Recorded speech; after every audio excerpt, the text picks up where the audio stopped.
et bienvenue en Touche pas à mon code, bienvenue dans cette émission très spéciale dans laquelle on va parler d'un sujet qui touche à tous les devs, même s'ils ne le savent pas encore. Est-ce que vous allez bientôt être au chômage, mes amis codeurs ? C'est une forte possibilité. Bon, ce sera peut-être pas forcément à cause du sujet de ce soir, il y a plein d'autres sujets dont on a parlé comme l'IA qui sont derrière vous, mais aujourd'hui on va parler d'un autre sujet qui est derrière vous, mais qui peut-être peut vous profiter en écoutant nos intervenants. Donc restez bien, tendez l'oreille, parce qu'aujourd'hui on n'est pas avec n'importe qui. Aujourd'hui on est avec Camille. Bonsoir Camille. Salut. Camille, si j'ai bien fait mon enquête Google, Wikipédia, tu es entrepreneuse, tu es formatrice Notion, tu es France Community Lead, toujours chez Notion, attention, et tu interviens dans des événements pour, entre autres, parler de Notion et de nos codes aussi, bien entendu, puisque c'est un peu le sujet de ce soir. Ok, bah super, merci d'être venu. Xavier, nos codeurs aguerris. Tu fais, de ce que j'ai compris, tu fais de l'IT service management depuis une dizaine d'années, et tu fais du consulting chez HL Solutions. Est-ce que c'est bien ça ? Tout à fait. HL Solutions étant ma boîte. Ah là là là. Oui, mais vous êtes plusieurs. C'est une multinationale. Nous le savons. Évidemment, voilà. Évidemment. Voilà. Et Stan, bonsoir Stan. Merci d'être venu ce soir. Stan, tu es expert et formateur no-code, expert certifié, et tu es cofondateur de No Code France, le groupe dont vous faites tous partie, si je ne me trompe pas, et tu es aussi accessoirement créateur et architecte dans le métaverse sur Gather. Je note quand même, c'est très important. Ouais, c'est un outil de création de métavers, on va dire, axé sur le travail en 2D, accessible depuis Internet. Depuis un navigateur web. Ça se voit que t'as l'habitude qu'on te pose la question parce que tu l'expliques trop bien. Et non, j'ai rajouté quelque chose, pardon, je suis désolé, j'ai dit ton intro. Le No Code France, du coup, en fait, c'est un Slack qui a été créé depuis longtemps, on en parlera peut-être un petit peu, mais du coup, on est pas mal de cofondateurs. Et donc, ok, ça marche. Aussi de l'espace. Alors, sache que t'as pas coupé mon intro puisque c'est ce que j'allais demander juste après. Donc, merci d'avoir anticipé. Quel professionnel. Eh ben, écoute, tu es tellement professionnel que je te propose qu'on commence très vite. C'était un peu le but de vous présenter aussi, c'était qu'on aille assez vite pour aller dans le vif du sujet, pour pas qu'on prenne de retard et que surtout tout le monde ait vite les réponses. C'est quoi le no-code ? Déjà, pour commencer, ça peut être un bon début. C'est quoi le no-code ? C'est plutôt perso du coup, mais pour moi le no-code c'est vraiment les technos qui pourraient permettre à tout un chacun de pouvoir répondre à ses propres problématiques numériques. Ça, c'est une liste d'outils, un peu une philosophie aussi de création d'outils numériques, donc des applis web, des sites web ou des applis mobiles. Je rajouterai un truc, c'est que souvent les outils no-code ne nécessitent pas d'installation et ils sont 100% dans le cloud. C'est-à-dire que techniquement, t'as pas besoin d'installer un logiciel, de télécharger quelque chose, tu vas te connecter. Donc pour faire du no-code aujourd'hui, t'as juste besoin, entre guillemets, d'un ordinateur, de savoir créer des comptes, d'avoir comme une aisance et de te connecter à un service qui est 100% en ligne, même pour déployer ta solution. Ok, je vois. Simple, efficace, franchement, stylé. Donc ok, bon, on a compris ce que c'était donc le no-code. C'est vrai que ce serait quand même cool vu que vous faites tous les trois parties du même groupe, No Code France. C'est quoi ? À part que c'est un Slack. Je pense que c'est quand même plus qu'un Slack. Ah, ouais, bon, c'est une secte. Ça s'explique. Non, en fait, No Code France, je me permets, si vous voulez, si je suis habitué à le faire. En fait, No Code France, ça vient, c'est on va dire un Slack communautaire qui a été créé, une communauté qui est issue à la base, Contournement, qui est un acteur, on va dire, qui est un des premiers acteurs du No Code qui fait de la formation en ligne, qui avait un Slack pour leur formation. Et il y a commencé à avoir de plus en plus de monde. Et en l'été, si pas de bêtises, 2020, on s'est dit, avec leur accord, avec leur réflexion, ce serait intéressant d'ouvrir ça à No Code France et plus avec de Contournement. Et c'est comme ça qu'en septembre, le Slack est arrivé. On était 700 à l'époque. Et là, aujourd'hui, on est 7000. C'est presque 7500. Et en fait, c'est un Slack qui vient regrouper beaucoup de questions-réponses, énormément de gens à travers le monde, dans la francophonie. Donc, on est en France, en Suisse, en Belgique, au Canada. Il y a Georges dans le chat qui est aux États-Unis. Et depuis janvier, c'est devenu aussi une asso. Et donc, en fait, il y a l'association No Code France qui réunit 160 personnes maintenant, qui s'occupe de gérer et d'animer le Slack sur plein de guildes, entre guillemets. Donc, plein de panels différents. Donc, la professionnalisation, la diversité et l'inclusion, la communication, les partenariats. Et pas mal de choses autour de ça, quoi. Mais ça reste de base un Slack avec un grand forum de questions-réponses, une chaîne Twitch aussi, et beaucoup de meet-up, des rassemblements et des choses comme ça, des choses qu'on fait ensemble. Ok, donc ça part d'un Slack et en fait c'est beaucoup plus que ça, quoi. Ok. Ouais. Ok, impressionnant. Je me rendais pas compte que c'était autant de choses et surtout que c'était international, quoi. Mais donc vous avez la branche France, quoi. Ouais, c'est ça. En fait, on est à la branche France et en fait, aujourd'hui, il n'y a pas de communauté dans le no-code, en tout cas, on va dire comparable à la nôtre. On essaie de creuser en Europe, il n'y a pas grand-chose. Aux États-Unis, il y en a, mais c'est différent Mhm. parce que souvent, c'est autour d'outils très spécifiques ou de plateformes comme MakerPad. Il y a No Code Founder, mais c'est devenu un peu compliqué. Et c'est vrai qu'on a eu la chance d'avoir des gens francophones, comme notamment il y a des gros fondateurs qui sont français, et surtout il y a des gens, d'éditeurs, qui sont aussi francophones, qui sont donc du coup c'est intéressant parce que Georges Mhm. Stravitz, on a Ben qui est au Québec, donc on a des gens vraiment partout, on a des gens à La Réunion, à Madagascar, et vu qu'il y a la francophonie, entre guillemets, je veux dire un petit peu partout, mais comme toutes les langues, on a réussi à Ouais. fédérer ça là-dessus, quoi. Bon, quand même, de manière générale, j'ai l'impression que la France, on se positionne pas trop, enfin, même la francophonie en général, on se positionne pas trop mal dès qu'il s'agit d'être connecté, hein. J'ai remarqué dans l'Europe, on est souvent en première ligne, on l'a vu pendant la guerre des pixels, notamment. Bon, maintenant qu'on a fait un petit peu le tour des bases, je vous remercie. Déjà, franchement, c'était efficace. On a vu qui vous étiez, c'était quoi votre groupe.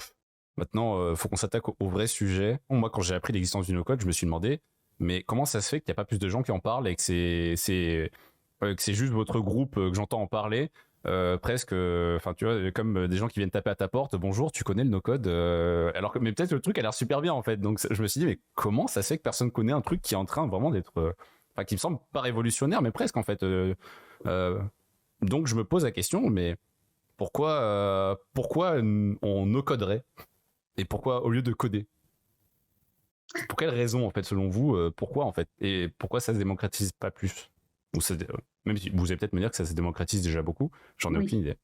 j'allais dire ça. Ah, Je pense qu'il y a quand même, en fait, c'est un peu, c'est souvent Alexis qui dit ça, le fait que c'est un mouvement aussi. Non seulement c'est une philosophie, c'est un ensemble d'outils, etc., mais c'est aussi un mouvement dans le sens où les outils no-code, ça a toujours plus ou moins existé en parallèle de l'évolution du code et des différents langages. Sauf que ça s'appelait pas comme ça, il n'y avait pas tellement de rassemblement autour, il n'y avait pas tellement de véritable engouement, on va dire, pour ce genre d'outils. Enfin, on l'a vu petit à petit, et typiquement, si tu prends des outils comme WordPress, au départ, ça reste quand même un outil où il fallait mettre beaucoup les mains à la pâte et tout, mais après, petit à petit, quelqu'un qui ne connaît absolument pas, il pouvait déjà, rien qu'avec WordPress, créer des sites et sans toucher à une ligne, quoi. Et en fait, quand on y réfléchit bien et qu'on commence à regarder tous les outils qui font qu'on en est jusqu'où on en est actuellement, avec des outils comme Bubble et vraiment des trucs assez poussés, il y a toujours eu, je pense, de la part de certains développeurs, la volonté d'ouvrir ça à des personnes qui n'avaient pas forcément les compétences ou le temps d'apprendre à coder.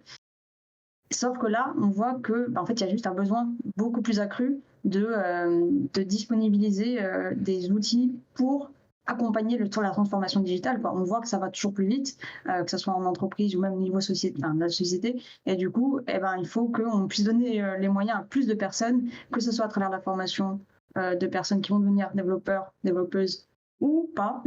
Il faut dans tous les cas, voilà, qu'on ait les moyens pour que ça bouge rapidement, quoi. ok, donc si je comprends bien, si j'ai bien compris, en fait, pourquoi no coder plutôt que coder? Parce que ça va plus vite. Dans un sens, en fait. Je sais pas ce que vous ajouteriez les gars, mais pour moi, l'idée, c'est que toutes les tâches qu'on peut faire sans coder, et relativement bien, on tente de faire sans coder, on peut laisser d'autres personnes s'en occuper, et puis après les développeurs ils vont s'attaquer à des sujets vraiment d'expertise. Et là il n'y a que le code pur et personnalisé, on va dire, qui va vivre ça. Ok, donc tu veux dire que le Moi, no-code, ça je serait pas d'expertise? Ouais, Stan? Non, moi je dirais que c'est un gain de temps colossal. Je pense que aujourd'hui les développeurs et les développeuses devraient aller vers du no-code. Il y a la question aussi du low-code, mais moi je suis parti que j'y crois pas et que je pense que tout devrait tendre vers le no-code. Et je pense qu'aujourd'hui, quand tu es développeur, développeuse, aller vers des outils comme, je sais pas, peut-être du Make, du Integrum, enfin du Make, du N8N, du Zapier, ça peut énormément t'aider à aller beaucoup plus vite, à exécuter beaucoup plus vite, soit bosser sur d'autres projets à côté avec le temps que tu gagnes, ou alors à rien faire ou à faire autre chose, à jouer aux jeux vidéo si tu veux. Mais je pense qu'aujourd'hui, le gros intérêt là-dessus, c'est vraiment de pouvoir shipper des choses très rapidement. Et on le voit par exemple sur place, Pardon, je me suis étouffé quand je parlais.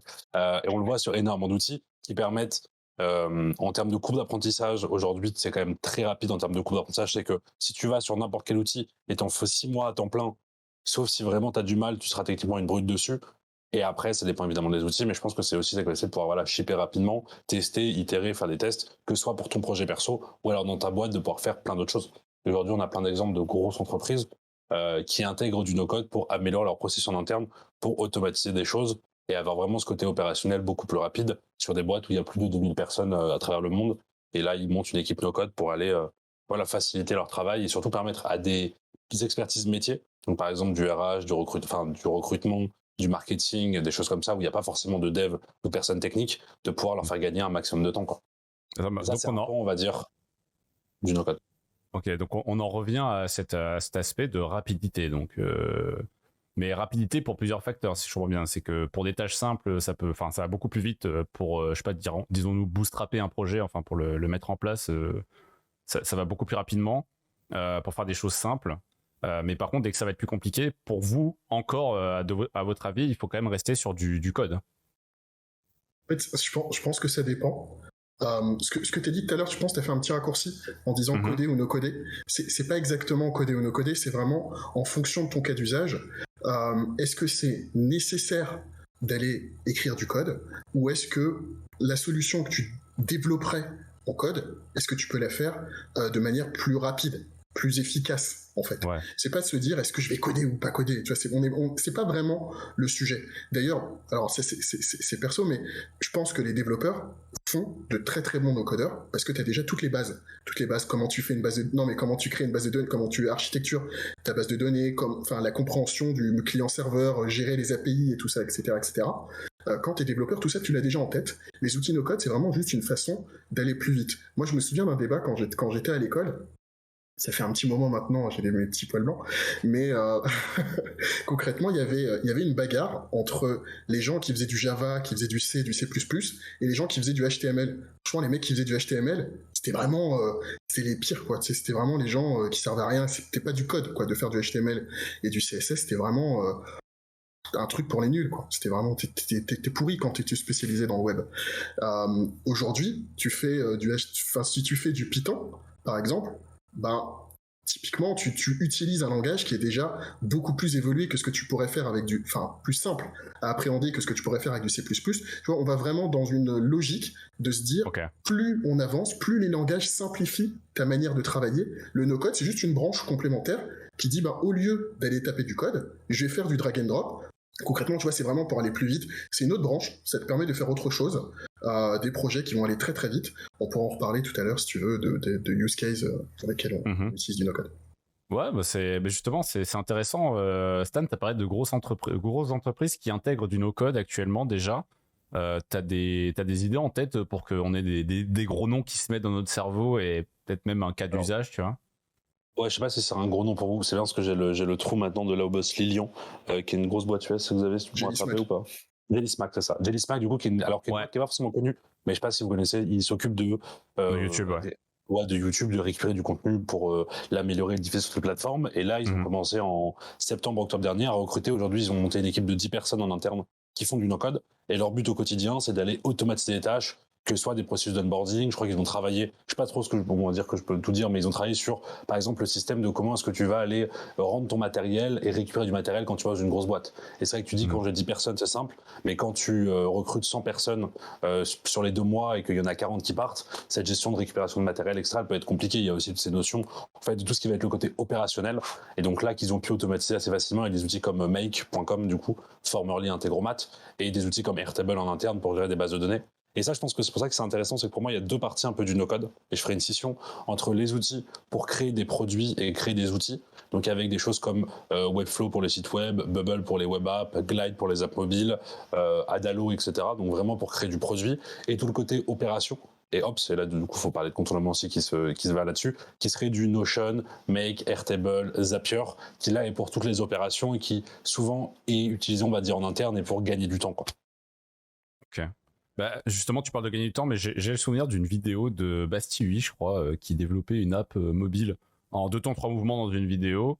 Et c'était assez impressionnant quand tu n'y connais rien, tu vois, quand tu n'y connais rien en no-code et que juste t'es développeur et que tu codes tout ce que tu fais à chaque fois. Tu vois une personne qui débarque avec un logiciel et qui en 15 minutes te fait une app mobile qui marche qui joue avec des API. Tu te dis, ah ouais, quand même, bon.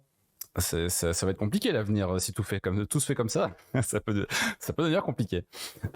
Heureusement c'est un cas très très spécial. c'est un cas très spécial qu'il a appliqué. Il a pris un cas justement qui fonctionnait très bien. Ça marche pas pour tous les cas. Je pense qu'on est d'accord là-dessus, mais ça donnait une idée un peu de la puissance du truc d'avoir des blocs préconçus, prêts à fonctionner pour des cas d'usage récurrents, précis, qu'on connaît en fait et qui sont réutilisables plein de fois en fait.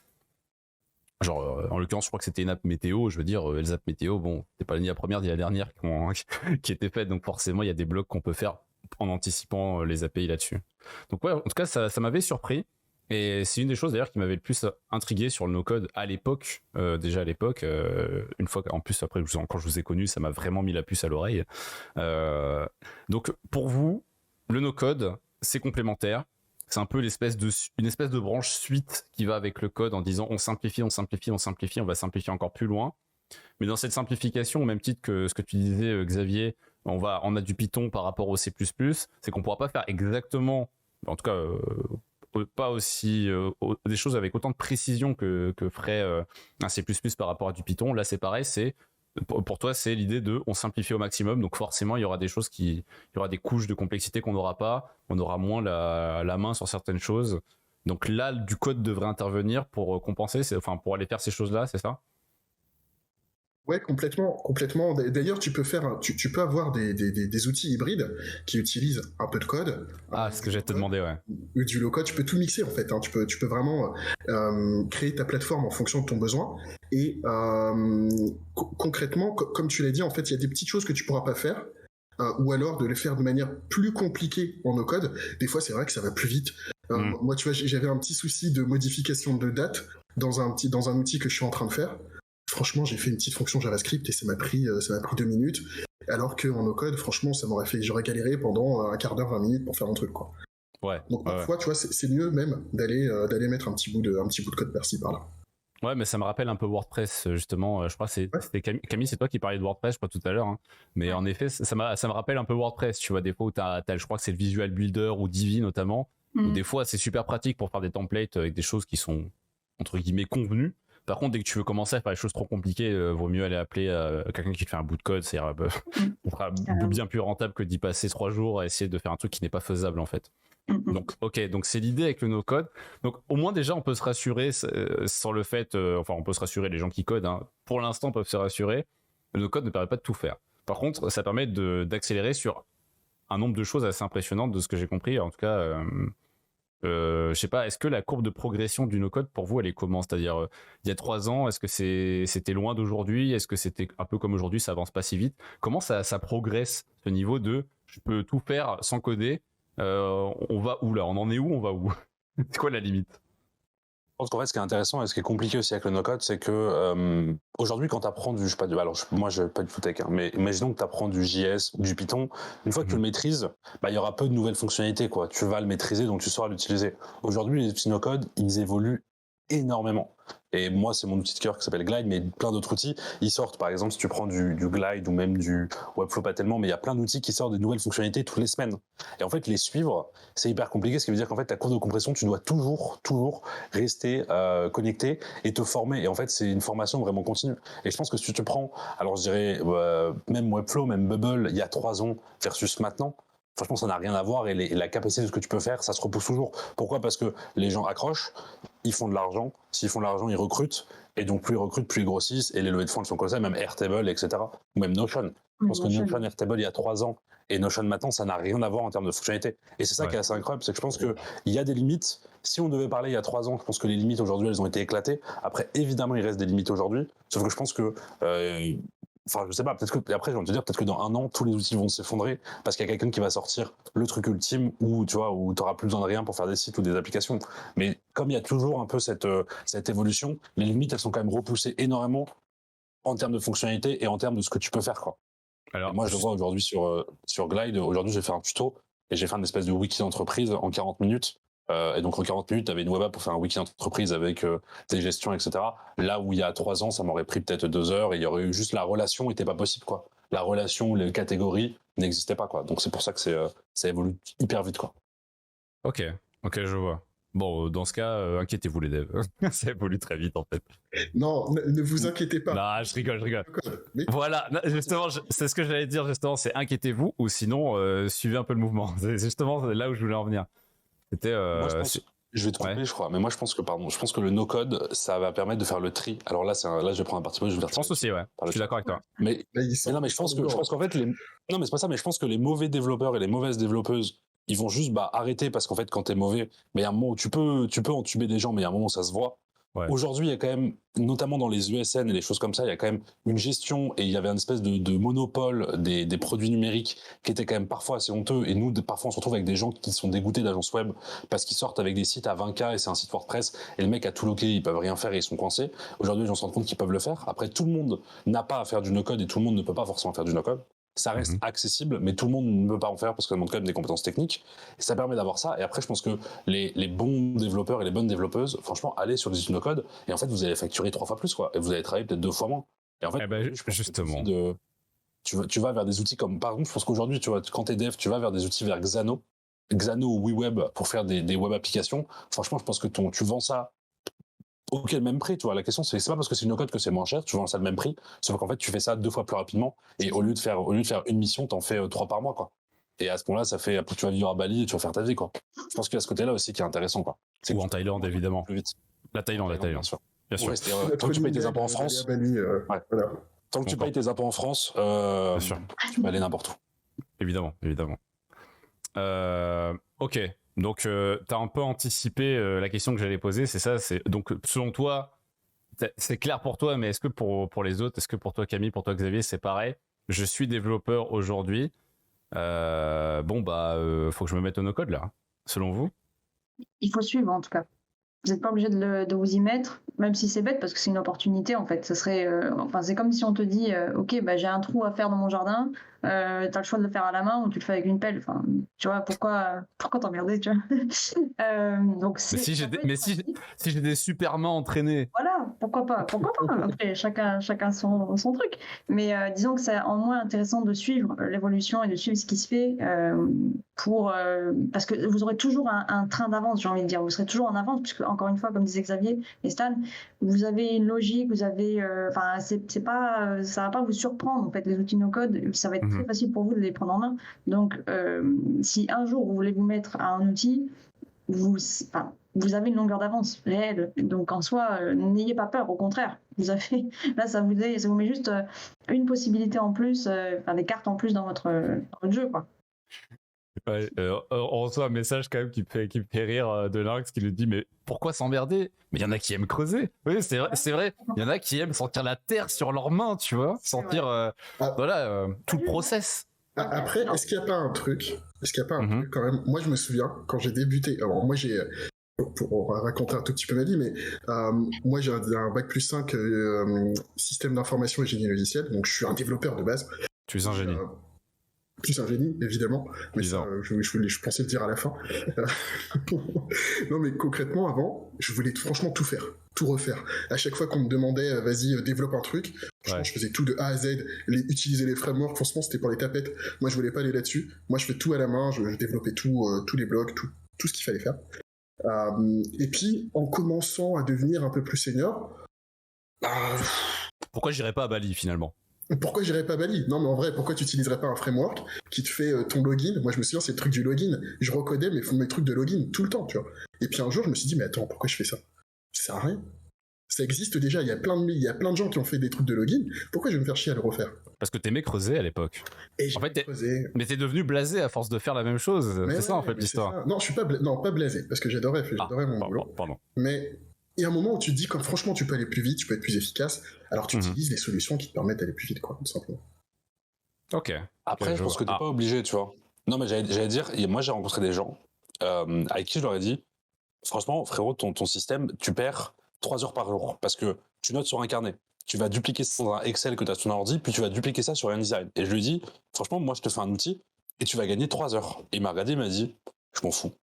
Genre, laisse-moi tranquille, toi. Et vraiment, tu sais, mais c'est intéressant parce que je pense que c'est des visions aussi. Il y a des gens, en fait, ils ont pas envie, en fait. Même s'ils ont à copier 4 fois, ils ont leur habitude, ils ont leur truc. Et aussi, un truc aussi, c'est parce que tu justifies ton temps aussi. Et aujourd'hui, si tu te dis, je gagne 3 heures par jour, bah, ça veut dire que soit tu te dis, bah, moi, mon travail, il est fait, donc ciao, je vais automatiser mon travail et je bosse pas. comme le mec qui avait écrit l'histoire, comme quoi il avait automatisé 100% de son job. Mais je pense qu'il y a ce truc-là aussi qui est intéressant. Après, je dis pas que tout le monde n'a pas envie, hein. Mais je dis qu'il y a des gens aussi qui n'ont pas forcément envie parce que ça amène du changement, parce que ça amène ça. Et c'est vrai qu'il y a ce que disait OK dans le chat, il y a le flex d'écrire des lignes de code aussi, quoi. Le truc de se dire, bah, je le fais parce que je le fais, quoi. Comme creuser avec les mains, quoi.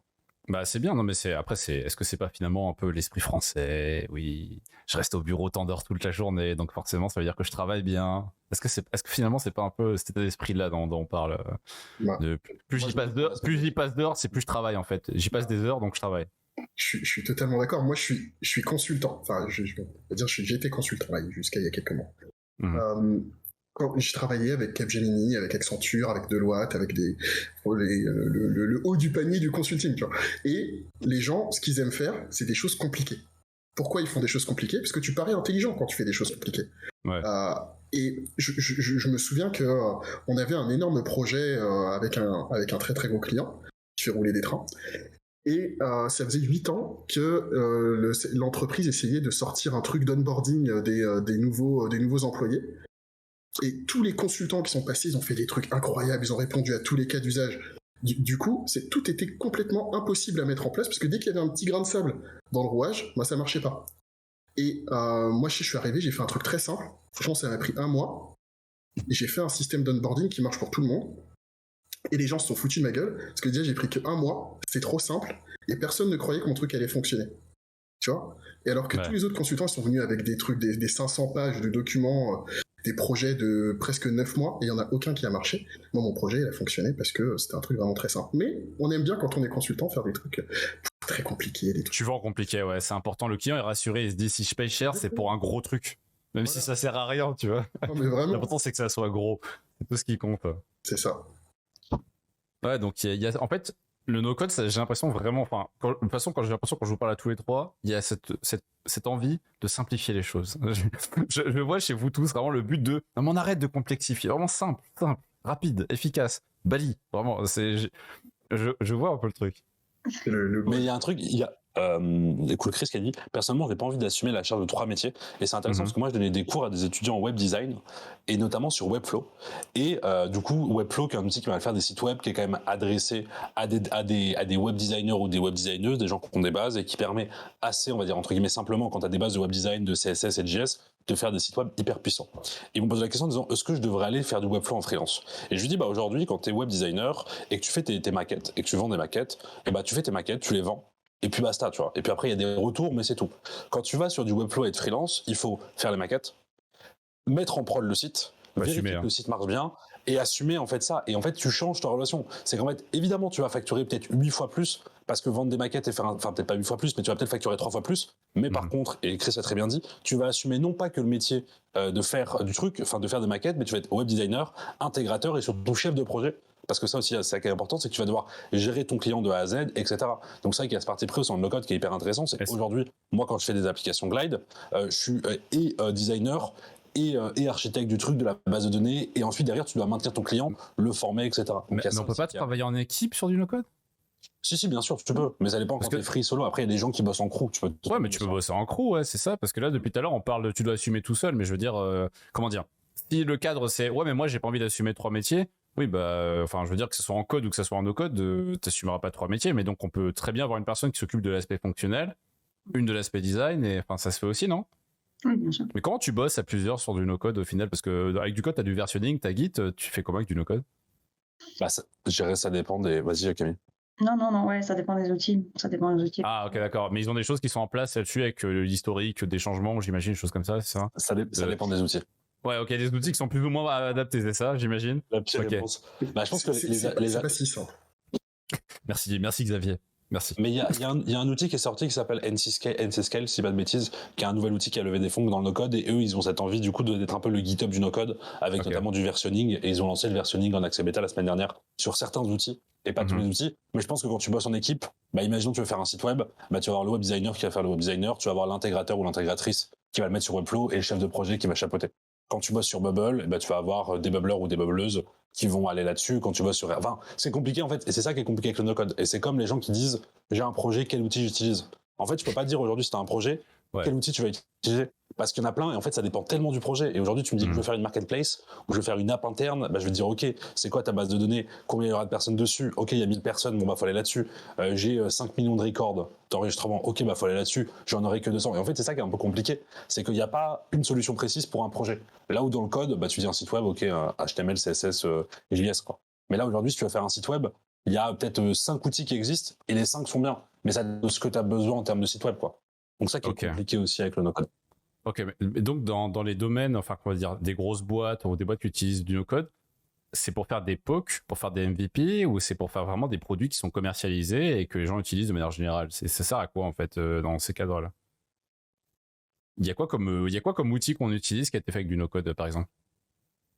Là, je pense que c'est plutôt Stan et Xavier qui vont connaître, parce que moi je suis très. Un truc qui est connu quand même un minimum. C'est le problème, c'est qu'on n'a pas non plus de trucs hyper connus. Là dernièrement il y a Prelo qui s'est lancé sur du Bubble, alors si vous connaissez pas Prelo, si vous avez enregistré, enfin je fais pas de la pub pour eux, mais je vous explique le concept, il permet d'acheter des résidences secondaires à plusieurs. Donc chaque résidence secondaire est séparée en 8 et tu peux acheter un 8e pour utiliser ça un peu. Et eux ils sont lancés sur Bubble et ça a vachement marché, ils ont levé et ils sont encore sur Bubble. Il y a Cure qui a été du Webflow pour faire ça, il y a l'Intendance qui était sur Webflow. Enfin voilà, il y a pas mal de sites. Après il n'y a pas non plus des énormes boîtes aujourd'hui ou des Airbnb qui ont commencé sur no-code. Je pense qu'il y en a de plus en plus. Après il y a évidemment Comet qui est un peu le truc dont on parle souvent parce qu'ils ont commencé avec du no-code. Il y a ça, et je pourrais trouver une liste de boîtes, mais il n'y a pas non plus sinon des énormes boîtes qui sont sur du no-code quoi. Mais je pense que tu peux très bien faire un POC et un MVP sur no-code, mais aujourd'hui tu peux très bien aussi faire des produits qui fonctionnent sur du no-code sans souci, tu vois. Il y a aussi le truc, c'est qu'avant c'était quand même beaucoup pour du MVP. Maintenant je pense que, sauf si tu as des contraintes techniques ou sauf si tu as besoin d'avoir 1 million de setters en simultané tous les jours, où là ok ça va être compliqué. Mais en fait j'ai envie de dire souvent techniquement, le projet que tu vas sortir, en fait, si tu as besoin, tu auras le temps de passer au code, tu vois, sans souci. Et tu peux je pense que personne va lancer un projet et avoir 300 000 users actifs au même moment sur un outil. Donc je te dis, lance là-dessus sur le code, et puis le jour où tu exploses, tu vas prendre des développeurs. C'est pas parce que tu as commencé sur ou des développeuses. C'est pas parce que tu as commencé sur le no-code qu'il faudra forcément y rester, tu vois. Ok, mais donc il y a vraiment cette problématique de c'est chiant d'y rester. Donc c'est bien pour lancer, pour aller vite, mais on a quand même envie de, pour l'instant en tout cas. Non, mais je trouve ça intéressant parce que j'aime y voir où est la limite, où est le point de l'avantage et où, enfin voilà, tu vois. Il y a un raccourci quand même qui est fait. Il y a un petit raccourci. Parce que au final, quand tu fais, si tu, c'est qui va devenir un Amazon demain? Tu vois, toi demain tu veux faire une marketplace, tu auras peut-être 5, 10 000, 15 000, 20 000, 30 000 utilisateurs. C'est déjà un beau truc, hein. Tu utilises mensuel. C'est ambitieux, là, ouais. C'est ambitieux. Mais 30 000 utilisateurs, tu peux les tenir avec du no-code. C'est pas incroyable, hein. 30 000 utilisateurs, c'est pas. Oh, mais je peux faire un marketplace avec du no-code? Bien sûr, tu peux faire un vrai marketplace. Avec un panier et tout, ça fonctionne? Bien sûr, bien sûr. Mais non, mais même en vrai. Avec des codes promo et tout? Bien sûr. Tout faire avec des codes promo, tu fais ce que tu veux. T'as fait du Shopify, tu vois. Oui, tu me dis pas. Oui, mais moi j'ai fait. Voilà, t'inquiète pas, j'ai fait beaucoup de choses, mais je vois pas le lien Shopify avec du no-code là pour le coup. Non, mais concrètement, en fait, aujourd'hui, quand tu es une plateforme Shopify, tu peux, si tu as zéro connaissance technique, tu peux aller lancer ton Shopify, faire ta plateforme, ça va tourner. Ça va tourner. Tu peux avoir des centaines d'utilisateurs, des milliers d'utilisateurs qui vont utiliser ta plateforme. Mais c'est quoi le lien avec le no-code? Non mais regarde, l'intendance. T'as pas codé, c'est ça que je veux dire, tu vois. Ah, mais donc tu veux dire je fais un WordPress avec WooCommerce, j'ai fait du no-code en fait au final. Ouais. Moi, WordPress et Wix, je considère pas techniquement ça comme du no-code. Oui, mais voilà, tu vois, en fait, si c'est juste parce que j'ai foutu un truc sur le web en ligne et que j'ai pas codé, que c'est du no-code, bon, moi je m'attendais pas à ça, là je suis déçu ce soir, bon. Mais non, mais regarde. Concrètement, c'est que tu es capable de proposer des c'est la même logique. Tu crées pas tu t'écris pas de ligne de code et pourtant tu arrives à créer quelque chose de visuel, de concret. Tu vois, un site, une app, une marketplace qui va faire un site. C'est ça le vraiment de la base du truc. Ok, moi j'imaginais que pour vous le no-code c'était plus une espèce de mouvance par rapport aux solutions que vous aviez qui permettaient de faire des des apps plus polyvalentes. Je pensais pas que c'était vraiment ciblé, que même un WordPress par exemple avec son visual builder c'était du no-code. Moi je pensais pas pour le coup. Au même titre que Shopify, c'est une solution, on est bien d'accord, mais je pensais pas que pour vous ça allait carrément être du no-code pour le coup. Moi je suis passé à cette mouvance là, mais on va dire qu'on a des scissions au sein du no-code, on a des scissions, on a différentes branches. Stan il mange pas de ce pain là. Non, c'est ça. Mais non, mais c'est parce qu'on a des bails. Il y a des gens qui disent que Figma ou Miro c'est du no-code, tu vois. À mon sens, Figma ou Miro ou Canva c'est pas du no-code, tu vois. C'est du design. Mais il y a des gens pour qui c'est du no-code. Il y a des gens pour qui Airtable et Notion, c'est pas du no-code parce que tu peux pas créer d'outils. En fait, on a des décisions internes. C'est un peu comme, Voilà. c'est un peu comme c'est un peu comme le christianisme. Mais j'ai pas vraiment de référence hyper. Oula. Ça va déraper. Tu peux couper. Non, mais c'est un peu comme tout. C'est un peu comme les devs, quoi. C'est un peu comme les gens qui aiment le basique, tu vois.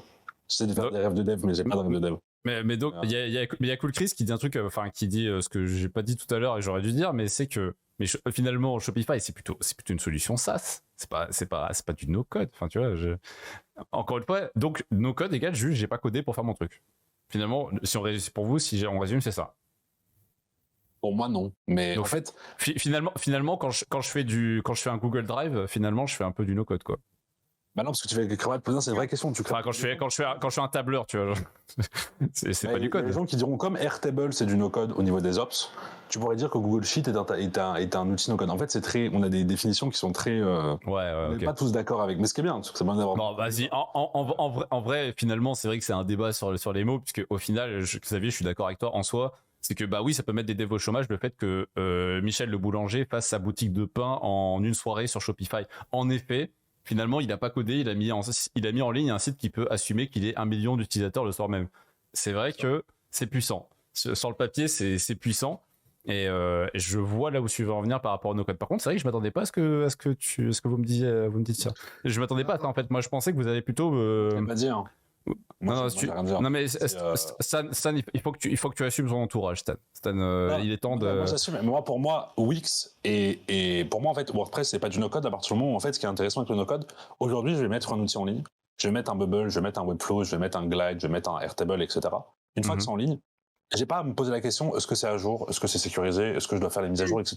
Moi, WordPress, j'en ai fait beaucoup dans ma vie. Et ce qui me saoulait dans WordPress, c'est d'aller toutes les semaines, devoir aller faire les mises à jour de WordPress, faire les mises à jour des plugins, vérifier que ça marche, etc.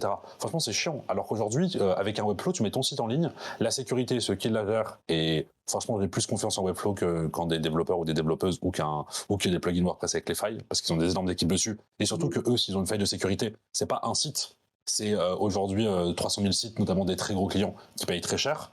Et en fait, c'est le fait de pas te soucier, quoi. Et moi, ce que j'aime aujourd'hui quand je fais du no-code et quand je fais des apps, c'est de me dire, je clique sur publier, ça se publish et j'ai plus rien à faire, quoi. Et maintenant, il fallait que j'aille chercher des clients, quoi.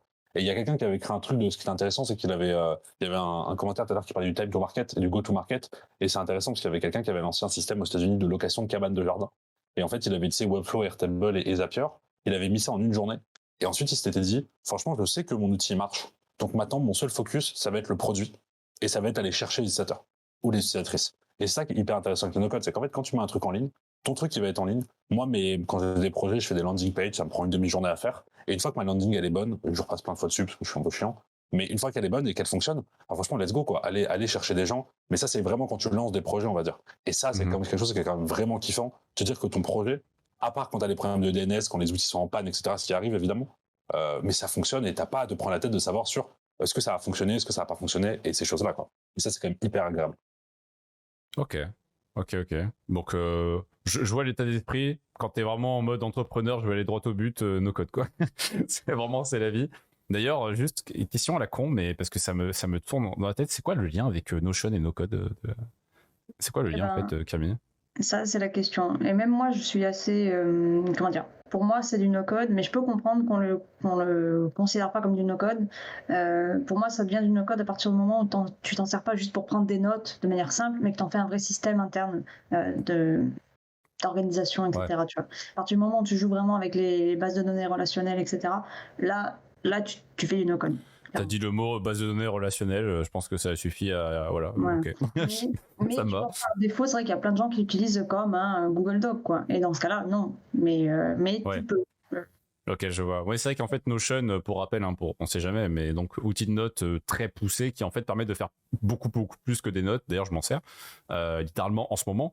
Mais donc ouais, Notion, vous pouvez carrément faire des feuilles de calcul, programmer plein de choses. Enfin, ça va très loin. Mais moi, j'ai à peine effleuré ce qu'on peut faire dedans. Je te demanderai une formation évidemment, Camille, après, bien sûr.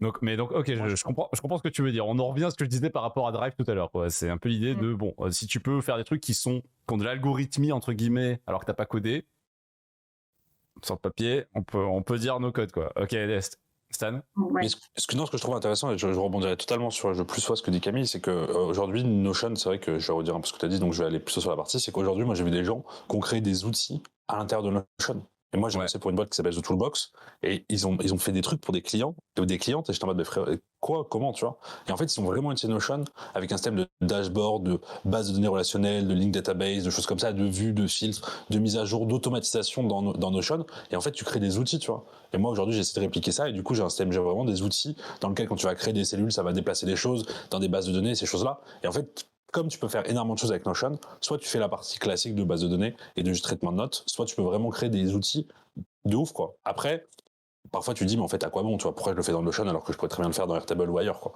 Mais ça, c'est d'autres débats aussi. C'est pourquoi c'est tel outil pour faire ça plutôt que d'autres. Mais ça, c'est encore sur des querelles internes. La secte. C'est la secte, c'est pour ça. Pour te dire le niveau de querelle qu'on a en interne, c'est qu'aujourd'hui, la manière d'écrire nos codes, il y a 3 courants différents et personne n'est d'accord. Il y a le courant no code tout en minuscules attaché, ça c'est atroce. Et il y a le no code espace mais en minuscules. Il y a les gens qui mettent des majuscules et il y a les gens qui mettent des majuscules et le tiret. Pour te dire, rien que sur le mot, personne n'est d'accord. Donc c'est pour ça qu'on a énormément de querelles en interne. Et c'est des choses, un peu des running gags. À partir du moment où tu as des querelles pour écrire le nom, c'est sûr qu'il y a beaucoup de querelles, j'imagine. Si même pour ça il y a une querelle, j'imagine même pas le reste. Mais finalement, c'est comme dans toutes les communautés, on s'embrouille, mais à la fin, on est tous d'accord sur le fait que le no-code, c'est l'avenir. Finalement, moi, c'est ce que j'ai retenu, c'est que c'est l'avenir. Mais l'avenir, pour l'instant, n'est pas encore à son plein potentiel. J'ai l'impression qu'on est encore dans un truc qui est au début. J'ai l'impression que c'est un peu le métaverse, finalement, le no-code, Stan. Oula. Alors, moi, c'est marrant. Moi, je dis métavers, à Xavier Sbar à ce moment-là. Non, moi, je pense que le métavers est intéressant. Je pense qu'il y a enfin, non, on va pas parler de métavers, parce qu'après, tu vas me trigger. J'étais un peu piégé, là, désolé. Non, mais t'inquiète. Non, mais que ce soit métavers, que ce soit crypto, que ce soit n'importe quoi. En gros, je voulais juste dire que j'ai l'impression que le no-code, c'est que même si le principe, comme tu disais, Camille, je crois au début, je crois que c'est toi qui disais ça, mais que c'était, ça existe depuis super longtemps, en fait, au final, c'est quelque chose. Si on est en train de me dire que même Shopify finalement c'est du no-code sur le papier, bon, c'est sûr que ça existe depuis très longtemps avec WordPress notamment, mais je me rends compte que c'est encore qu'au début, c'est-à-dire que pour l'instant on peut accélérer beaucoup de choses, mais on a encore beaucoup de situations où c'est dommage de se dire je l'ai fait en no-code, il va falloir le refaire avec du code parce que XY, quoi. J'ai l'impression que l'avenir pour le no-code, c'est un avenir où on arrête de se dire ouais mais c'est du no-code, on va le refaire. J'ai l'impression que c'est ça en fait le problème. Il y a un truc intéressant que tu as dit, attends, je reviens juste là-dessus, c'est que tu as dit le no-code c'est le futur, mais en fait je pense pas. Je pense que le no-code c'est le passé, le présent et le futur. C'est-à-dire qu'en fait, ce que disait très bien tout le monde, et ça a été remonté dans le chat, c'est qu'en fait le no-code, le mot no-code, il existe, la trend de Google, elle existe depuis 2017. Mais en fait les outils no-code, ils existent depuis bien plus longtemps, ils ont toujours existé, et en fait le no-code a toujours été là. Juste qu'on mettait pas de mots, c'est un peu comme Metaverse, c'est qu'il y a des buzzwords, les gens ont mis le mot no-code, et sauf que comme aucune grosse boîte qui possède avait Second Life un pays en ont parlé, c'est ça qu'en fait comme personne n'en a parlé, aujourd'hui le no-code, nous on n'a pas de médias, et il y a des médias qui veulent pas en parler, il y a des médias dont je citerai pas le nom, comme Madines qui s'en battent là, enfin qui vraiment s'en foutent du no-code, on va leur parler, et ils s'en foutent alors que franchement, ils en parlaient de Notion. Il ferait mieux d'en parler, tu vois. Ouais, ils ont parlé de Notion, mais là, ils s'en foutent, tu vois. Et ça fout là. Et moi, franchement, j'ai des comptes des médias comme ça, j'ai le seum, parce que franchement, il est ok, très bien d'écrire des articles sur une levée de fonds, etc. C'est cool. Mais franchement, parle du no-code, tu vois, parce que t'aiderais tellement de gens. Et aujourd'hui, il y a tellement de gens qui se disent, j'ai pas l'argent, je peux pas créer de produits, je sais pas coder, donc je pourrais pas faire des choses, etc. Et en fait, c'est faux, parce qu'aujourd'hui, même si tu sais pas coder, tu peux faire des trucs. Si t'as le temps et l'argent, apprends à coder, ça te servira toujours. Je pense qu'il y a un truc qui manque. Je pense qu'il manque tu vois, vous m'avez cité beaucoup d'outils. Je pense qu'il manque, et je pense que t'en as pas parlé à un moment donné, je crois que tu l'as mentionné, mais je pense qu'il manque un outil, tu vois, l'outil qui fait que no-code est un outil, tu vois. Je sais pas si tu vois ce que je veux dire, c'est que le problème c'est que tu dis il devra en parler, mais c'est plus facile de parler de Notion, la startup, ça explose tout, Notion incroyable, que de parler de le no-code, ce phénomène qui date en fait finalement depuis des années, des décennies, que dis-je. On se fait beaucoup plus chier d'un coup, tu vois. On a envie de parler d'un truc qui est il y a un gros nom, il y a des têtes, il y a des noms derrière, c'est un produit quoi. Donc je pense qu'il manque le produit no code en fait, je pense, pour qu'on en parle vraiment. Personne. Ouais, ou demain Jeff Bezos ou Elon Musk qui va tweeter qui va no coder. Elon Musk qui va dire Notion c'est stylé ou j'adore Webflow. Enfin c'est con mais c'est le métavers, tu vois. Si Zuckerberg et si Meta serait pas appelé Meta, personne n'aurait parlé de métavers, tu vois. Et il y aurait jamais des gens qui auraient dépensé 15 000 € pour acheter des terrains qui ressemblent à rien dans un univers où personne ne va, et voilà, ils auraient mis de l'argent dans autre part quoi. Et je pense que c'est ça aussi qui a manqué peut-être. Et en même temps, tant mieux aussi, tu vois. J'ai envie de dire, c'est intéressant parce que on aurait peut-être moins assumé, et on serait peut-être pas là aujourd'hui si ça avait explosé depuis le début, tu vois. On serait fait cannibaliser par des Accenture, etc., qui seraient arrivés en disant on adore le no-code et qui auraient vendu ça 800 000 euros pour des projets qui auraient pris 2 heures, quoi. Donc, tu vois, en même temps, je suis content aussi que ce soit pas non plus si développé que ça, parce que je pense qu'il y a énormément de choses à construire là-dedans, et ça me fait plaisir de pas voir des grosses boîtes que je trouve pas forcément dingues aller là-dessus et en fait détruire un peu ça. On a un peu ça. Hein. On a évité la bulle, tu vas dire. Ouais, on a évité la bulle, mais il y a quand même des gens aujourd'hui dans l'écosystème no-code. Moi, il y a des boîtes, il y a une boîte dont je suis pas très fan, qui amène du no-code et qui parfois peut en faire de la mauvaise pub, quoi. Et notamment, je pense que vous avez parlé d'un truc qui a été un article qui a été, je pense que ça parlera dans le chat, qui est nos enfants ne devront pas apprendre à coder, ils doivent apprendre à no-coder. Et c'est une tribune qui a fait beaucoup parler d'elle. Et voilà. Sache que ça a bugué. Ça a bugué quand tu l'as dit. Hein. Il y a eu, t'as vraiment t'as été censuré en direct là. Vas-y, redis-le qu'on puisse clipper et que t'as un procès. Est-ce que tu peux le redire, s'il te plaît? Non, pas du tout. Mais non, mais je dis qu'il y a une tribune qui a beaucoup fait parler. En fait, que je trouvais dommage, c'était vos enfants doivent apprendre à no coder et pas à coder. Ou tu vois, ça sert à rien que vos enfants apprennent à coder, tu vois. On dirait le titre de cette soirée. C'est incroyable. Vraiment, c'est inacceptable. Non, mais je pense qu'il y a des gens dans le chat qui l'ont. Enfin, s'il y a des développeurs dans le chat, je pense que vous l'avez vu passer parce que ça a beaucoup tourné sur Twitter et ça a fait toute une esbrouffe ou pas grand chose. Parce que pour moi, il n'y a pas de scission entre des développeurs et des développeurs. Je vois ce que tu veux dire. C'est pas anti-dev. Et en fait, tu vois, ça n'a pas de sens, tu vois. Et ça n'a pas de sens de taper sur les uns pour les autres. Il y a un moment, il y a de la place pour tout le monde. Après, évidemment, les mauvais, voilà, les gens qui mettent oui, les mauvais développeurs et développeuses, désolé. Mais voilà, c'est comme les mauvais no-codeurs et no-codeuses. Hein. Il y en a qui sont pas bons dans le no-code et c'est comme partout, quoi. Enfin, voilà. Je vois ce que tu veux dire. Ok. D'ailleurs, c'est ce que je crois, c'est ce que tu as dit au début. Et c'est vrai, c'est l'idée de. Ça va pas vraiment voler le métier, c'est il nous faut notre travail. Non, on n'en est pas là. On n'en est pas au stade de vraiment les devs qui sont volés leur travail. C'est plus qu'il y a une évolution qui va se faire. Peut-être que ça va permettre de trier sur le volet les devs qui voulaient vraiment coder. Et, ou en tout cas qui étaient vraiment faits pour coder et ceux qui finalement sont plus faits pour, je sais pas, plus sur le produit, peu importe la techno au final, mais qui n'étaient pas forcément faits pour coder. Et aussi dégager les mauvais et ils iront bosser chez McDo. Non, ça, pardon. Excusez-moi, je me suis emporté. Je pense que t'as dit tout à l'heure un truc qui était très bien, c'est que en fait concrètement c'est encore un peu jeune, tu vois, le no-code. En tout cas l'usage, on va dire un peu plus professionnel du no-code, c'est encore un peu jeune. Aujourd'hui, il y a même très peu de projets où les gens travaillent vraiment en équipe sur le no-code. Moi, ça commence à m'arriver. Là, je suis sur un projet, on est 3. Et il n'y en a pas beaucoup des projets où on est plusieurs, suffisamment gros, en tout cas pour avoir une équipe. Parce que finalement, comme on l'a dit tout à l'heure, tu veux faire une marketplace, bah tu sors un outil comme Bubble, finalement tout seul en un mois, tu as fait ta marketplace, quoi. Enfin, et ça va fonctionner, tu vois, c'est une vraie marketplace qui va tourner. En fait, ça sert à rien d'engager plusieurs personnes tellement c'est rapide, c'est ça que tu veux nous dire. Donc, quand tu commences les projets d'envergure, tu vois, c'est vraiment des gros trucs. Assez important qui nécessite d'avoir plusieurs no-codeurs qui vont faire le taf. Mais de plus en plus, tu vois, dans ce type de projet, on a des développeurs qui viennent, qui font un bout. Parce que parfois, on a un peu d'IA où on a des fonctions compliquées. C'est ce qu'on disait un peu tout à l'heure, hein, que les faire en no-code, ce serait vraiment chiant. Et là, tu as un développeur qui arrive, hop, qui te fait ta fonction qui va te débloquer et qui te permet d'avancer beaucoup plus vite. Et franchement, moi, je suis en train de voir des projets où tu as vraiment des développeurs très balèzes, tu vois, qui viennent, qui se mettent sur les outils no-code, qui commencent à développer des trucs à une vitesse incroyable, et qui font des petits bouts de code par-ci par-là pour pouvoir te dépanner et tout. Et je pense vraiment que les développeurs qui vont se mettre à utiliser ce qu'a dit tout à l'heure Stan, c'était vraiment très bien. Le Xano, c'est une base de données vraiment qui est super puissante. T'es un développeur, tu mets les mains dans Xano, bah tu deviens le roi du pétrole. T'es un développeur, tu mets les mains dans WeWeb, franchement, tu fais des trucs vraiment incroyables. Et ça va continuer d'évoluer jusqu'à ce que finalement, bah, t'aies des développeurs qui se disent, bah moi, mon front, bah, je vais le faire peut-être en no-code, mon back, bah, je vais le faire en code parce que je suis plus à l'aise, et ça va fonctionner comme ça.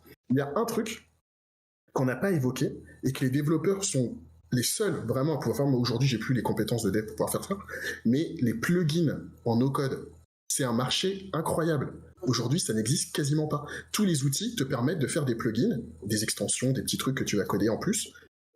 Et aujourd'hui, il n'y a personne quasiment sur ce créneau. Alors que c'est vraiment un boulevard juste incroyable. On aime bien parler business. Alors, tu sais ce qui te reste, tu sais ce qui te reste à faire après ce live, Xavier. Tu le sais très bien. Ouais, non, mais la French Tech, levée de fonds, c'est parti. Et en plus, la French Tech travaille un peu avec nous. Hein. Moi, j'allais rebondir sur ce que dit Xavier. J'allais dire, aujourd'hui, si tu es développeur ou développeuse JS et que tu as envie de faire autre chose, mets-toi à Airtable va bosser pour Airtable, enfin va bosser chez des clients pour Airtable, fais des scripts en JS sur Airtable, et là je reprendrai les mots d'Alexis chez Contournement, et franchement tu vas faire il y a tellement de choses à faire et il y aura tellement de demandes, parce que Airtable c'est déjà dans beaucoup de boîtes, franchement tu vas avoir du boulot à n'en plus finir, et tu vas faire de l'argent, quoi, tu vois. Après, je dirais pas que non plus tu vas gagner enfin, tu vois, je pense que il y a énormément de boulot, et je pense que c'est vraiment un truc hyper intéressant, quoi. Si t'as envie de tenter d'autres choses. Et les scripts que tu vas faire classiquement, tu vas les faire dans Airtable, ça va aider plein de boîtes, et il y aura toujours du travail à faire, quoi. Ok. Je vais rebondir là-dessus. Encore une fois, moi je suis 100% Notion et tout, mais je vois qu'il y a pas mal de gens pas mal de développeurs justement qui s'intéressent à essayer d'améliorer l'outil et qui créent soit des extensions web pour, par exemple, il y en a un dernièrement qui est sorti qui s'appelle le Slashy, je crois, où en gros ça permet, pour ceux qui connaissent pas Notion, grosso modo il y a le système de commande, on fait un slash et puis après on tape le nom du bloc pour créer des blocs. Et là en fait cet outil-là, il y a quelqu'un qui a développé cette extension pour qu'on puisse créer nos propres commandes. Et donc en fait rajouter des blocs dans Notion qui n'existent pas actuellement. Il y a ça, il y en a pas mal de formulaires aussi spécifiquement dédiés à Notion. Il y a pas mal de choses qui sont créées autour de Notion en tant qu'outil, en tant que parent de plugin à proprement parler, mais ouais, des widgets ou des trucs comme ça. Et pour ce qui est de cet univers-là, de cet outil-là, je peux dire qu'il y a vraiment un intérêt et il y a vraiment des gens qui payent, quoi. Enfin, je vois parce que c'est un univers dans lequel je suis depuis 2 ans là, et il y en a de plus en plus des développeurs qui se mettent là-dessus parce qu'ils savent qu'il y a un créneau, qu'il y a de l'argent, qu'il y a des gens qui sont prêts à acheter parce que eux ils sont pas développeurs et qui se disent ah bah ouais moi je veux améliorer mon Notion machin tatata. Et franchement ouais, je suis d'accord avec vous. Tout ce qui est plugin, que ce soit Notion, Airtable et tous les autres, c'est peut-être intéressant de se pencher là-dessus, quoi. On est d'accord qu'il y a des gens qui font des grosses écoles pour apprendre à coder et qui prennent des années à apprendre à coder, alors qu'en fait, en ne codant justement pas, on peut gagner autant, voire plus d'argent. On est bien d'accord que c'est ça qui se passe Sur les questions vraiment de salaire, on trouve dans les boîtes aujourd'hui, dans les gens qui recrutent en tout cas des no-codeurs ou des no-codeuses, on trouve des salaires similaires aux développeurs, aux développeuses. Donc ça va entre guillemets entre 35 et 40 000 euros à l'embauche. Peut-être un peu moins, on va dire 35 minimum, jusqu'à après il n'y a pas de limite, parce que ça dépend de ton niveau sur tel outil. Donc je pense que sur les salaires, on est pareil, mais parce que je pense aussi que les salaires dans la tech s'alignent aussi par rapport à ça, et c'est pas que tu dev ou tu dev pas. Enfin, les salaires, c'est à peu près pas les mêmes partout, mais souvent quand tu vas dans les startups, etc., c'est souvent les mêmes types de salaires. Après, je pense que le TGM, c'est intéressant, c'est qu'aujourd'hui, je pense que quand tu es no-codeur ou no-codeuse, ton TGM, ils sont souvent équivalents à ceux des devs, voire peut-être même plus. Mais après, un projet que tu fais que tu vas faire en dev en un mois, si tu le fais en 2 semaines, bah, je vois pas pourquoi ton TGM il devrait être moins, tu vois. Et après, j'ai envie de dire, tu dois aussi manger, donc je vois pas pourquoi ton TGM il doit être moindre. À partir du moment où, évidemment, ton TGM il est pas à 1500 par jour, mais si ton TGM il est entre 400 et 600 euros, entre 300 et 600 euros, il y a un moment, en fait, on doit manger pareil, on doit vivre pareil. Donc je vois pas pourquoi tu baisserais ton TGM. Si au final, ce que t'as demandé, ça fait le taf. Non, mais c'est pas contre toi, mais je dis. Il n'y a pas de justice là-dessus. Hein. Ouais. Mais après, c'est la valeur apportée, hein, c'est le marché là-dessus. Hein, c'est clair qu'il n'y a pas de. Enfin, je veux dire, il n'y a même pas à justifier quoi que ce soit. Hein. Si les boîtes sont prêtes à payer ce prix-là, c'est que ça vaut ce prix-là. Hein. Sinon, les gens ne se mettraient pas à ce prix-là. Donc là-dessus, c'est sûr. C'est pour ça que après, on est en train quand même de comparer en disant oh là là, les développeurs sont payés à temps égal, sont payés moins cher. Et on mange bien les développeurs, on va rater les conneries, hein, s'il vous plaît. On va rater les conneries, 2 secondes. C'est pas parce qu'il y a des gens peut-être qui gagnent encore plus que on va pas. Donc non, il n'y a pas de souci là-dessus. Mais je trouve ça super intéressant de se dire que tu te fais chier à apprendre à coder pendant des années. Moi je dis tu te fais chier pour ceux qui peuvent galérer. Hein. C'est-à-dire que c'est pas si simple pour tout le monde, on va dire. Il y en a qui ont du mal et ils se cassent là-dessus. Ils ont du mal et comme on l'a dit tout à l'heure, ils sont pas forcément bons là-dedans en plus. Et en fait, pendant ce temps, ils auraient pu apprendre à ne justement pas coder et ils auraient gagné plus d'argent. Je trouve ça assez cocasse. Mais tu vois, j'ai écouté un podcast, c'était un Américain. Alors, j'ai plus le nom, mais je pourrais peut-être le retrouver. C'était un développeur qui était pas ouf. Et en fait, c'était super parce que il te disait, bon, moi, j'étais pas très fort en code. Bon, après, il avait compris les principes et tout. Et il a découvert le no-code et c'est devenu un monstre, en fait. Parce que, comme on disait tout à l'heure, hein, il avait toutes les bases du code. C'est juste que lui, il était pas très très bon. C'était pas le mec le plus efficace. Et en se mettant en no-code, finalement, il a réussi à dépasser un peu les limites qu'il avait en tant que développeur. Et il pouvait commencer à délivrer des projets et à être un mec intéressant. Il a monté une boîte, il a fait un truc assez incroyable. En fait, depuis le début, il avait besoin d'une pelle. C'est ça, en fait, l'histoire. Il avait besoin d'une pelle. Voilà, c'est ça. Et c'est là que son plein potentiel a pu se dégager, en fait. C'est ça l'histoire. Je peux rebondir à une question du chat ou pas? Tout à fait. De L-L-L-L. Mais on a compris, oui, tu peux. Non, parce qu'il disait si Webflow et Airtable met la clé sous la porte, Mais évidemment, si aujourd'hui Webflow ou Airtable met la clé sur la porte, bah, comme n'importe quel provider, si tu perds tout. Après, je pense que c'est intéressant, c'est qu'aujourd'hui, par exemple, Airtable, l'année dernière, ils ont levé 1 milliard d'euros. Donc, je pense qu'il y a le temps, 1 milliard de dollars, pardon, en tout. Donc, ils ont levé 800 millions et 300 millions. Donc, je pense qu'il y a le temps avant qu'ils mettent la clé sur la porte. Je pense que le jour où ils mettront la clé sur la porte, ils te laisseront au moins, je pense, 1 mois, 2 mois pour transférer tes data et tu peux toujours exporter tes bases de données. Webflow, aujourd'hui, ils ont levé aussi beaucoup d'argent. J'ai plus le nom chiffre en tête, mais s'ils mettent la clé sur la porte, tu pourras toujours télécharger tout en HTML, CSS et aller re-uploader ça. Bubble aussi, tu pourrais, je pense, avoir le code. Glide aussi, pas mal d'outils. Oui, je pense il y aura une annonce. Sur la porte, il y aura une annonce et tu auras le temps de le voir et d'anticiper à ça. Par contre, évidemment, que si demain Airtable arrête de fonctionner, bah ouais, évidemment, ça met. Ouais, voilà, c'est comme quand OVH a brûlé, quoi. Je pense que c'était à peu près la même histoire sur des sites et des choses comme ça. Et s'ils changent de pricing, bah c'est intéressant, par exemple, sur le changement de pricing, c'est intéressant parce que Bubble a essayé de changer son pricing. Et en fait, ils ont monté le prix, ils l'ont mal fait, ils se sont pris une shitstorm colossale. Et ils ont rollback en disant on change pas de pricing et ils ont réfléchi à ça parce qu'en fait ils étaient partis un peu trop loin et tout le monde les a. Enfin c'est parti vraiment. Attends, ils ont changé le pricing mais des abonnements qui étaient en cours, des clients qui étaient déjà chez eux. Ouais, en fait moi je suis pas très Bubble mais je crois que ouais. En fait non, ils voulaient changer pour après mais en fait ça a commencé à changer. Pour les nouveaux. C'était pas très clair, ça allait être hors de prix. Et en fait du coup ils se sont pris une shitstorm et du coup ils ont rollback quoi en disant bah, en fait on change pas les pricing, on est désolé etc. Mais après évidemment si tu changes de pricing, bah tu changes de pricing quoi donc ouais tu payes plus cher. Et après, s'il y a des lois par rapport à la société, et ça, c'est des questions qu'on a énormément sur les RGPD, etc. Bah ouais, en fait, tu vois, aujourd'hui, il y a des problèmes de RGPD parce que les 3/4 des outils sont des outils américains qui sont tous chez AWS. Et ouais, aujourd'hui, quand ta base de données est chez AWS, ça, c'est des questions techniques auxquelles j'aurais pas de réponse, mais beaucoup d'outils sont chez AWS aux US, quoi. Beaucoup d'outils viennent des US de toute manière, de manière générale. Même quand tu fais du dev, finalement, c'est toujours le faux débat de dire est-ce que mes données sont en France ou pas. La plupart des devs, ils ont leur serveur chez AWS. Enfin, ils ont leurs serveurs qui sont basés aux États-Unis. Soit ils le savent même pas, soit ils se sont jamais posé la question, quoi. Ouais, bah après, faut se dire que récemment, c'est vrai que ça a pas forcément aidé quand tu les mets en France et que t'as des données qui ont littéralement brûlé. C'est vrai que ça aide pas à se motiver à se dire ouais, je mets en France. Ouais. En France, c'est en sécurité au moins, on peut le dire. Je suis rassuré. Ça marche plus trop maintenant, malheureusement. Avant, ça marchait. Donc, forcément, ça aidera pas. Moi, de mon côté, je vais plutôt tourner vers du Amazon en ce moment, étonnamment. Mais finalement, est-ce que vous avez des conseils? Si là, moi, Silver, là, je dis, j'en ai marre. Finalement, j'arrête. Je veux déménager. Je veux vivre la belle vie. Moi aussi, je vais no-coder. Je dois faire quoi concrètement? Vous me conseillez quoi? Moi, je dirais juste déjà te renseigner un petit peu sur ce qui existe, découvrir ce qu'il y a, tu vois. Et peut-être si tu as déjà une envie particulière, si tu es plus attiré par on va dire, une verticale spécifique, front, on va dire, c'est bête, mais c'est vrai qu'on a tendance à le diviser un petit peu comme ça, front, back et ops, de manière générale. Si tu sais qu'il y a un truc qui t'attire plus qu'un autre, renseigne-toi sur les outils qui sont plutôt spécialisés là-dedans, tu vois. Moi, personnellement, c'est vrai que au départ, en fait, c'est assez marrant parce que ce qui m'a vraiment emmené dans le monde du no-code, à la base de la base, c'était Webflow. Parce que j'avais entendu parler de cet outil. Moi, j'aime beaucoup depuis toujours créer des blogs, des sites vraiment à la con, mais pareil, WordPress, j'en ai fait des tonnes. Wix, j'ai testé aussi. Enfin bon, tous les outils dans ce genre-là, j'avais testé. J'ai même essayé à une époque d'apprendre à coder, notamment Python, JavaScript et compagnie.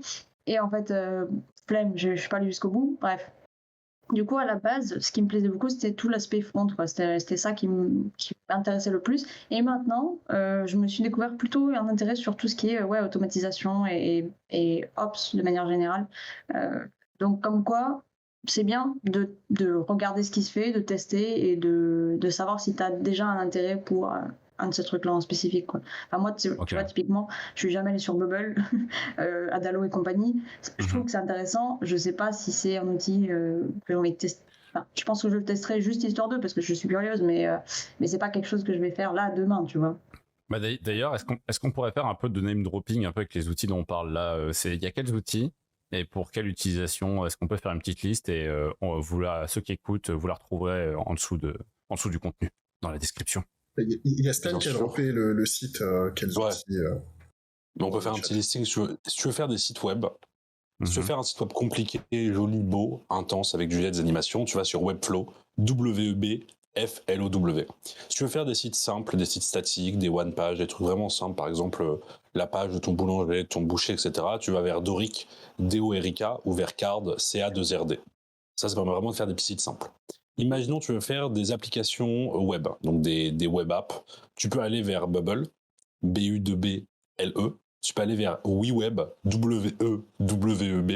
Ou tu peux aller vers Glide, mais Glide, c'est plutôt pour de l'interne. G-L-I-D-E.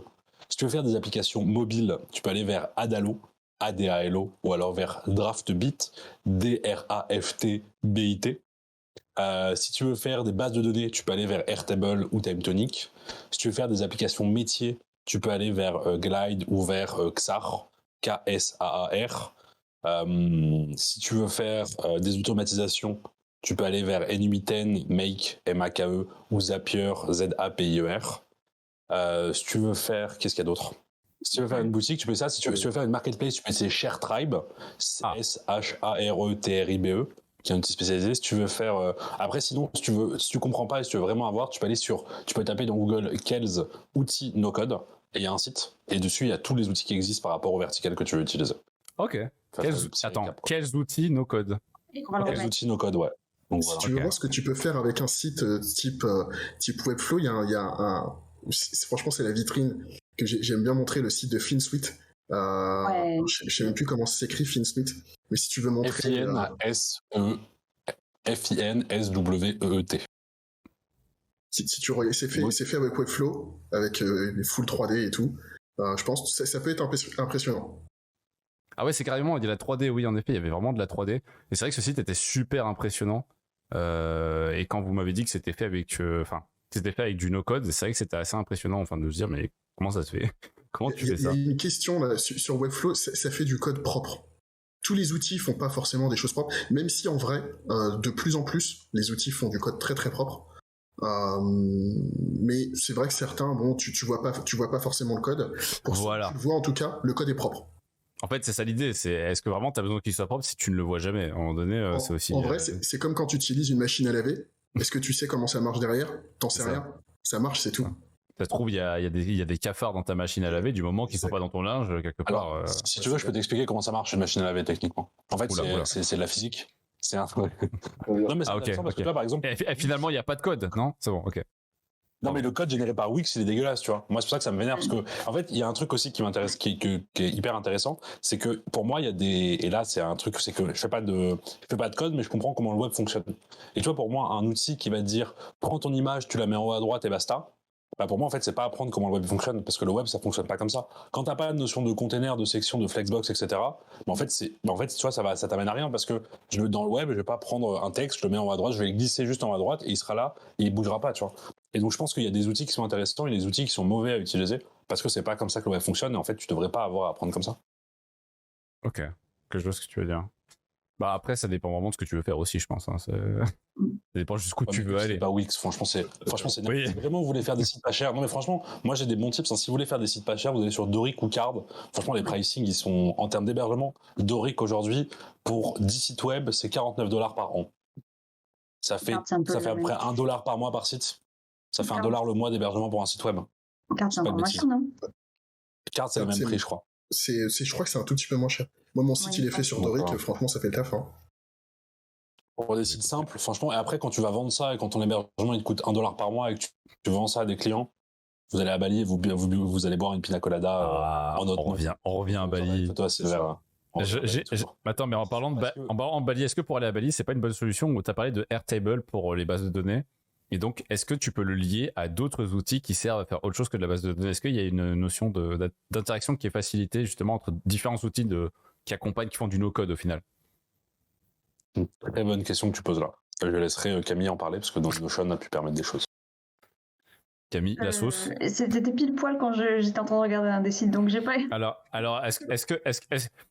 Camille, je vais essayer de poser la question vraiment de manière très sympa. Est-ce que tu peux nous expliquer la liaison entre Airtable et les différents outils qui permettent de builder des apps? Non, parce qu'Airtable, moi, franchement, je l'ai utilisé légèrement, mais je suis loin d'être experte. Est-ce que Non, mais Notion. Ah merde. Ouais, Notion, c'est un même peu par rapport à Notion, tu vois. Ah, Notion, il peut faire un lien avec Airtable, par exemple, Notion, c'est ça? Oui, mais il faut que tu passes par un intégrateur du type Zapier ou, j'allais dire Integromat Make. Attends, tu passes par Zapier, qui passe par Airtable, Ok. Ils ont pas de liaison. En même temps, ils sont concurrents sur certaines choses, donc ils n'ont pas vraiment envie de faire de liaison directe entre. On en revient. On en vient au cas dont on parlait tout à l'heure de ça te met 3 heures à faire un truc que tu fais en code plus vite. Je pense qu'on entre dans ce cas-là, non? Après, Alors, tu vois, non, y a pas du forcément... tout. Pardon Xavier. Attention, ne me fâche pas. Mais par contre, Non, par contre, ouais, vas-y, ça nous va. Allez-y, là, on veut les infos. Tu vois, les outils d'automatisation dont elle a parlé, les Make, les Zapier, et t'en as pas mal d'autres. Automate. Automate, voilà, typiquement. IFTTT pour ceux qui aimaient bien jouer avec leurs outils. Bien sûr. Les petits avec un petit Raspberry Pi. Ouais. Exactement. Tout ça, c'est des outils qui te facilitent la vie. Franchement, tu fais une API, tu mets en place une API en quelques minutes. C'est imbattable. Tu peux pas faire ça en code, c'est impossible. Ouais. En 30 secondes, tu connectes n'importe quel outil avec n'importe quel autre outil qui a une API. Dès que tu as une API, en quelques secondes, tu peux le faire.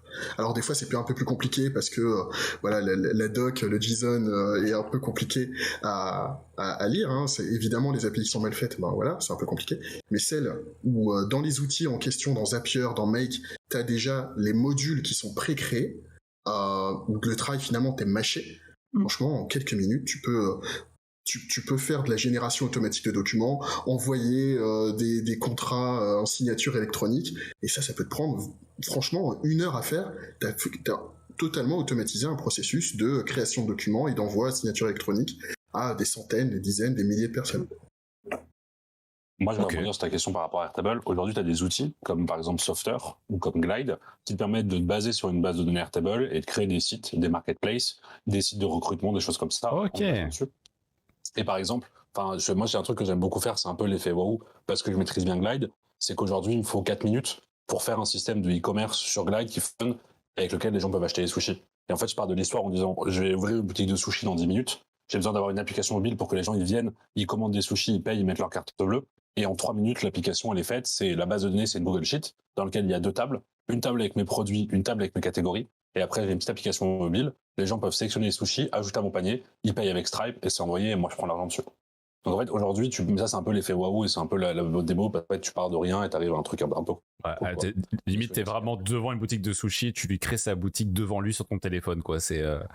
Franchement, aujourd'hui, moi, ça m'est jamais arrivé, mais je me dis, si j'avais vraiment envie de faire ça et si j'avais des gens, tu pourrais totalement aller devant une boutique et dire, vous avez pas de menu en ligne?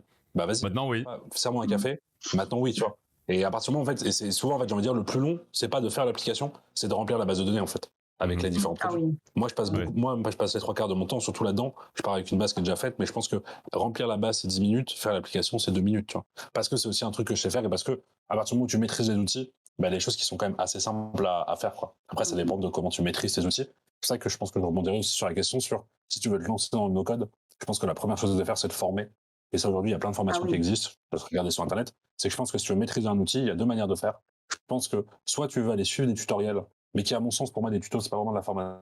À ce moment-là, tu vas sur YouTube, tu vas apprendre de ton côté. Il y a plein de gens. Moi, j'ai appris Glide un peu de mon côté en allant me former sur Internet, en regardant leurs docs.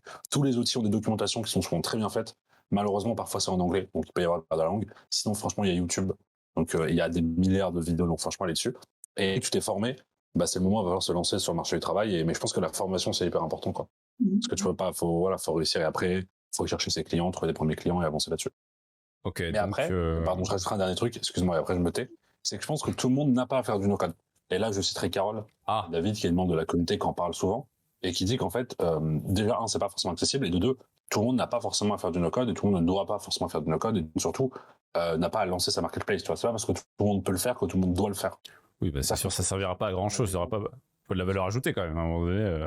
J'ai envie de te dire, si tout le monde se met à faire du no-code, si tu fais du code, tu auras une valeur plus grande à ce moment-là. Donc bien sûr. Ça va s'ajuster au fur et à mesure, je pense. Ok. Mais je pense que là, avec ce genre de propos tenus, à mon avis, le nombre de no-codeurs va augmenter assez rapidement si à chaque fois qu'on parle de ce sujet, ça se résume à écoutez, vous bossez moins, vous êtes payé plus, c'est moins chiant. Voilà. Faites votre choix, il n'y a pas de problème, creusez avec vos mains. Allez, bonne chance. moi, c'est ça que j'ai compris au fur et à mesure. Je vais pas démissionner, devenir no-codeur dès aujourd'hui, c'est pas le but. Par contre, je trouve ça cool d'avoir, comme vous disiez, il n'y a pas forcément de ne pas coder ou utiliser du no-code. Je pense justement que je vais plus m'ouvrir au sujet Un peu la manière où je me suis ouvert à ce qui est métaverse, DeFi, genre de nouvelles choses qui sortent et auxquelles il faut s'intéresser à défaut de sauter dedans à pieds joints bêtement. Et je vais m'y intéresser après ce que vous m'avez dit là, je trouve ça très intéressant. Et puis, où est-ce qu'on vous retrouve Stan, Camille, Xavier? Xavier, on te retrouve où? Non, moi, on me retrouve sur Slack, sur Twitch de temps en temps, un petit peu sur Twitter et beaucoup sur LinkedIn. On te retrouve sous quel nom? C'est la question. Alors, Xavier Agapé, vous tapez Xavier Agapé, vous me retrouverez. Ok, même sur Twitch. Même sur Twitch. Ah non, sur Twitch, je m'appelle Xavier Nocode, évidemment. T'inquiète, je suis là pour toi. Camille, où est-ce qu'on te retrouve? Qu'est-ce que tu... Enfin, voilà, est-ce que tu as des choses à partager aux gens? Ouais, bah, principalement au sein de la communauté du coup que j'anime, forcément. Sinon, sur Twitter, beaucoup sur Twitter avec mon c'est quoi? C'est Blanchot. Pour mon pseudo. Mais sinon aussi un petit peu sur LinkedIn, un peu partout à vrai dire, et dans le Slack évidemment de No Code France. Ok, super. Toujours Bah, avec merci. mon nom.